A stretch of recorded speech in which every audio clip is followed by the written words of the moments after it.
दोस्तों, हम अक्सर एक नए आईपीओ के लॉन्च होने की खबर न्यूज़पेपर में, मैगजीन्स में या फिर इंटरनेट पर सुनते ही रहते हैं।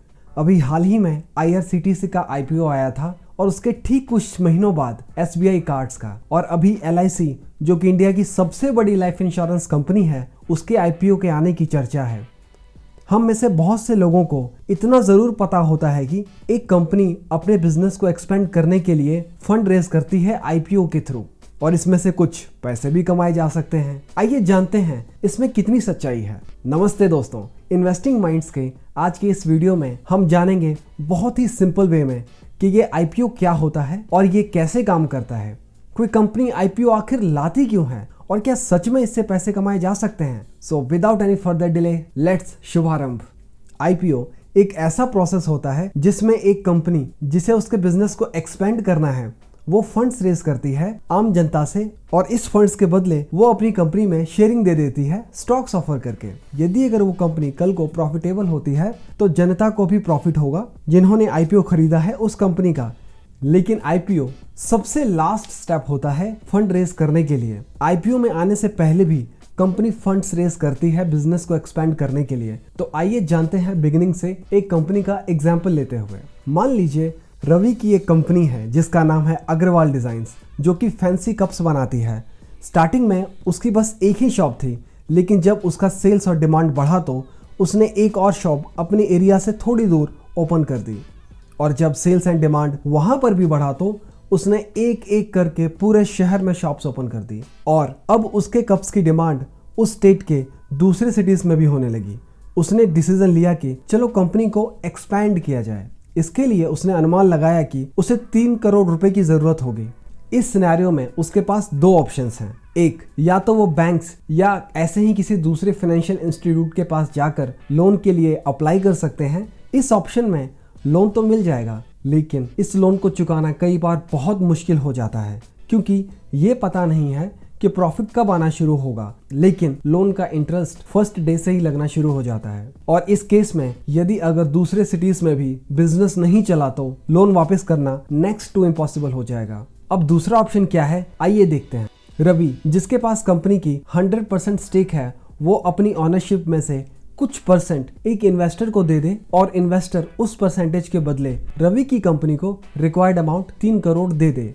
तो कंपनी दूसरे ऑप्शन को चूज करती है और इन्वेस्टर को 20% स्टेक दे देती है, और उसके बदले में investor required amount 3 crore Ravi की कंपनी को दे देता है। इसी इन्वेस्टर को एंजल इन्वेस्टर कहा जाता है। एंजल इन्वेस्टर वो इन्वेस्टर होते हैं जो सबसे ज्यादा रिस्क लेते हैं, क्योंकि ये बहुत ही अर्ली स्टेज में कंपनी में इन्वेस्ट करते हैं। ये वो स्टेज होता है जब ये बिल्कुल मालूम नहीं होता है कि कंपनी कैसा परफॉर्म करेगी। अब मान लीजिए कंपनी ने बहुत ही अच्छा परफॉर्म किया स्टेट के दूसरे सिटीज में भी, और अब उनके डिजाइन्ड कप्स की डिमांड इंडिया की दूसरे स्टेट्स में भी होने लगी, और अब कंपनी ये सोचती है कि उसे दूसरे स्टेट की सिटीज में भी आउटलेट्स ओपन करनी है, और इसके लिए कंपनी को 10 करोड़ की जरूरत होगी। इस अमाउंट को कैपिटल एक्सपेंडिचर भी कहते हैं। किसी बिजनेस को एक्सपेंड करने के लिए एस्टिमेटेड अमाउंट को ही कैपिटल एक्सपेंडिचर कहा जाता है। इस सिचुएशन में कंपनी एक वेंचर कैपिटलिस्ट को अप्रोच करती है। वेंचर कैपिटलिस्ट वो इन्वेस्टर होते हैं जो कंपनी के अर्ली स्टेज में पैसा नहीं लगाते, बल्कि वो पैसा तभी लगाते हैं जब कंपनी ऑलरेडी कुछ अच्छा कर चुकी होती है और उसमें फ्यूचर में भी ग्रो करने की कैपेबिलिटी दिखती है। जैसे कि इस केस में जहां पर कंपनी एक स्टेट में ऑलरेडी अच्छा कर चुकी है। इसी कारण से वेंचर कैपिटलिस्ट उनको 10 करोड़ रुपीस देने को तैयार हो जाते हैं, और इसके बदले में कंपनी उस वेंचर कैपिटलिस्ट को 20% शेयर्स दे देती है। तो इस तरीके से अब रवि के पास हैं 64% शेयर, एंजल इन्वेस्टर के पास हैं 16% शेयर, एंड वेंचर कैपिटलिस्ट के पास हैं 20% शेयर।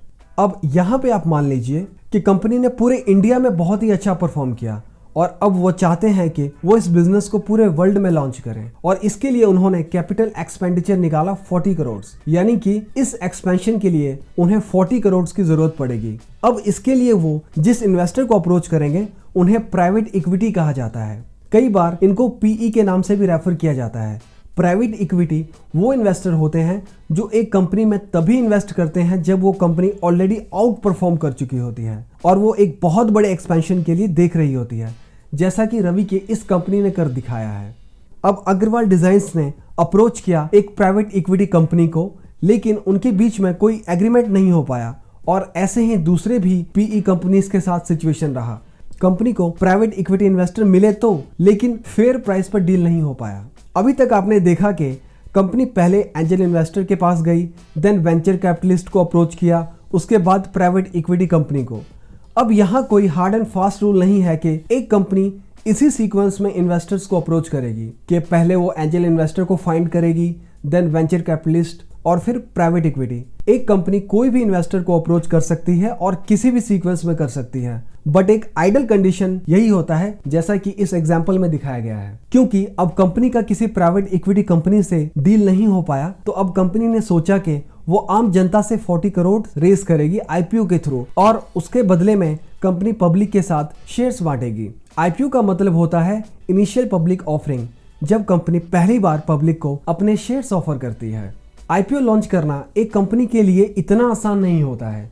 उसे सेबी से अप्रूवल लेने होते हैं, एक मर्चेंट बैंक को हायर करना पड़ता है जो कि उनकी हेल्प करते हैं आईपीओ लॉन्च करवाने में। ये कंपनी के डॉक्यूमेंट्स प्रिपेयर करवाते हैं और साथ ही एक DRHP फाइल बनाते हैं जिसका फुल फॉर्म होता है ड्राफ्ट रेड हेरिंग प्रोस्पेक्टस। ये एक पब्लिक डॉक्यूमेंट होता है जिसमें कंपनी का vision, future plan, expansion plan, funds का यूटिलाइजेशन, रिस्क इन्वॉल्वमेंट जैसी चीज़ों का ब्यौरा रहता है। कंपनी के ऑनर्स के बारे में डिटेल्ड रिपोर्ट होती है इसमें। अब मान लीजिए कंपनी ने आईपीओ लॉन्च कर दी, तो अब कंपनी के स्टेक होल्डर्स की लिस्ट कुछ इस तरह से दिखेगी। Ravi 51.2% shares, angel investor 12.8% shares, venture capitalist 16% of shares and public IPO 20%, और टोटल ये बनता है 100% ऑफ शेयर्स। अब यहाँ पर एक छोटी सी कैलकुलेशन है जो आपको बहुत ही आसानी से समझ में आ जाएगा। जैसे कि आपने देखा कि कंपनी ने डिसाइड किया कि वो अपने 20% शेयर्स पब्लिक को देंगे और उसके बदले में पब्लिक से 40 करोड़ लेंगे। सो कंपनी डिसाइड करती है कि वो 10 लाख शेयर्स आम पब्लिक को देंगे, जिसमें एक शेयर की कीमत होगी 400 रुपीज़। तो 10 लाख शेयर्स इंटू 400 करने पर 40 करोड़ आ जाते हैं।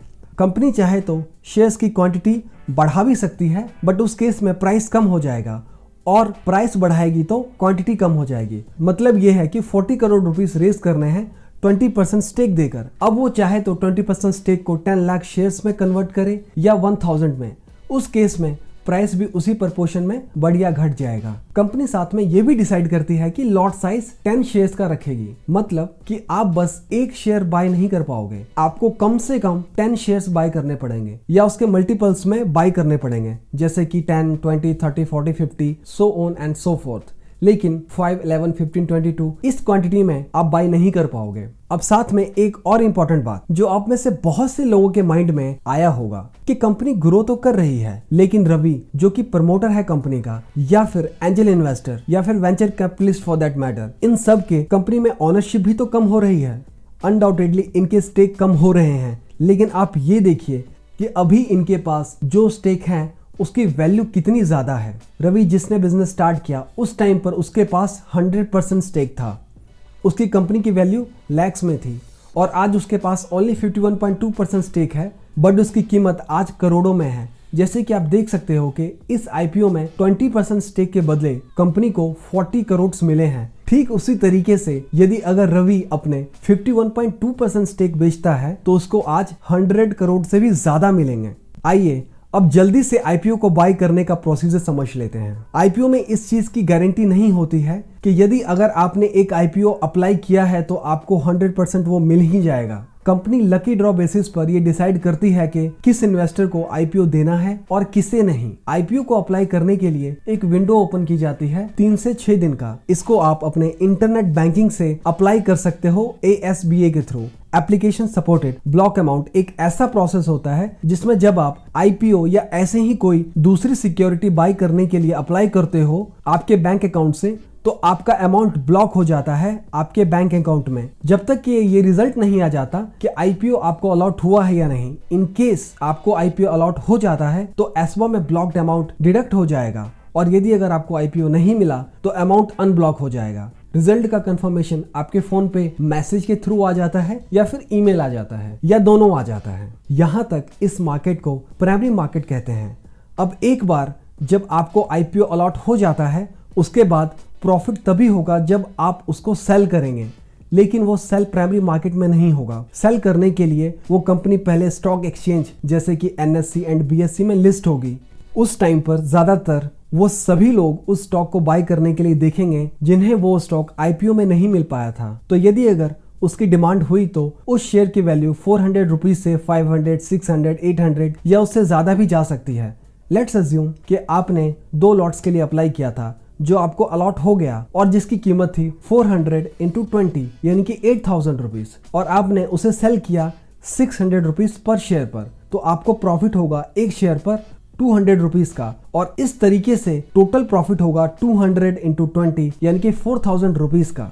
आइए अब जानते हैं कि एक कंपनी IPO आखिर लॉन्च क्यों करती है। Most of the times companies IPO launch करती है कैपिटल एक्सपेंडिचर रेज करने के लिए, लेकिन यही एक रीजन नहीं होता है IPO लॉन्च करने का। इसके अलावा और भी बहुत सारे रीजन हो सकते हैं जब एक कंपनी IPO लॉन्च करती है। पहला पॉसिबल रीजन हो सकता है कि एक कंपनी ने यदि अगर बहुत सा लोन ले रखा हो और उसे अब वो लोन चुकता करना हो। दूसरा रीजन हो सकता है कि अर्ली इन्वेस्टर्स जैसे कि एंजल इन्वेस्टर, वेंचर कैपिटलिस्ट जिन्होंने कंपनी में इन्वेस्ट किया था और अब उनके शेयर्स की वैल्यू बढ़ चुकी है तो वो उसे सेल करके एग्जिट करना चाहते हों। और तीसरा रीजन हो सकता है क्योंकि कंपनी अब एक्सचेंजेस जैसे कि NSE एंड BSE में लिस्ट होगी, लोग उसमें ट्रेड करेंगे जिससे कंपनी की क्रेडिबिलिटी बढ़ेगी। अब जानते हैं मतलब की बात कि क्या सच में इससे पैसे बनाए जा सकते हैं। दोस्तों, मैं आपको यदि रियलिटी बताऊं तो 70% ऑफ IPO जितने रुपीस पर लिस्ट होता है वो आगे चल के उससे कम रुपीस पे ट्रेड हो रहा होता है। तो इससे एक बात तो साफ है कि हर IPO आपको प्रॉफिट तो नहीं देगी। यहाँ पर राइट IPO सेलेक्ट करना काफ़ी इंपॉर्टेंट हो जाता है। इसी कारण से हम टाइम टू टाइम जब भी कोई IPO आएगा उसको डीपली एनालाइज करेंगे सो दैट आप सही IPO को चुन पाएं। दोस्तों, वैसे तो आप IPO एस्बा के माध्यम से ओनली बैंक्स के थ्रू अप्लाई कर सकते हो, लेकिन हमने डिस्क्रिप्शन में एक डीमैट अकाउंट ओपन करने का लिंक दिया है जहां पर आप स्टॉक्स एंड IPO दोनों एक ही जगह पे बाय कर सकते हो। Do check it. और आखिर में यदि आपको ये वीडियो यूजफुल लगा हो तो लाइक जरूर करना। आप ये वीडियो शेयर कीजिए उन दोस्तों से जिन्हें आपको लगता है कि इसकी जरूरत है। आप इस चैनल पर यदि नए हो तो इसे सब्सक्राइब जरूर कीजिए ताकि आप हमारी कोई भी वीडियो मिस ना कर सकें। आपके मन में इस वीडियो से रिलेटेड कोई भी क्वेश्चन या डाउट है तो उसे कमेंट में जरूर लिखिए, हम उसको आंसर करने की पूरी कोशिश करेंगे। हम बहुत जल्द मिलेंगे हमारे नए वीडियो में। तब तक keep learning, keep growing and take care.